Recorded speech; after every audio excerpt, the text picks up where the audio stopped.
এবার সাকিব শান্তদের দেশে আসার সঙ্গে সঙ্গে গণদোলা দিতে গেলেন ভক্তরা।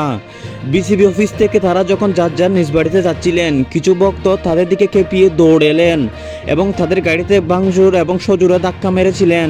এরকম একটি ভিডিও ফুটেজ ভাইরাল হয়েছে পুরো বাংলাদেশে। বাংলাদেশের এবারে টি-20 বিশ্বকাপের পারফর্ম, বিশেষ করে ব্যাটিং ফর্ম যে বাজে ছিল, তাতে খেপেছে দেশের ক্রিকেট ভক্তরা। বাংলাদেশের যেহেতু ক্রিকেট ছাড়া অন্য কোনো জায়গা নেই পৃথিবীর সামনে প্রেজেন্ট হওয়ার জন্য, তাই বাংলাদেশের ক্রিকেট ভক্তরা এটি নিয়ে সারা বছর বেঁচে থাকেন।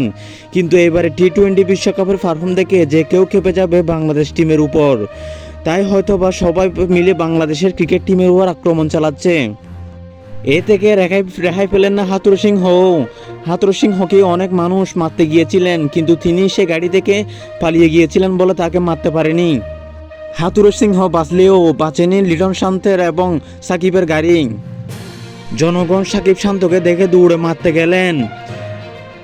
দেশি বিদেশি সব নিউজ পেতে চ্যানেলটি সাবস্ক্রাইব করে পাশে থাকুন।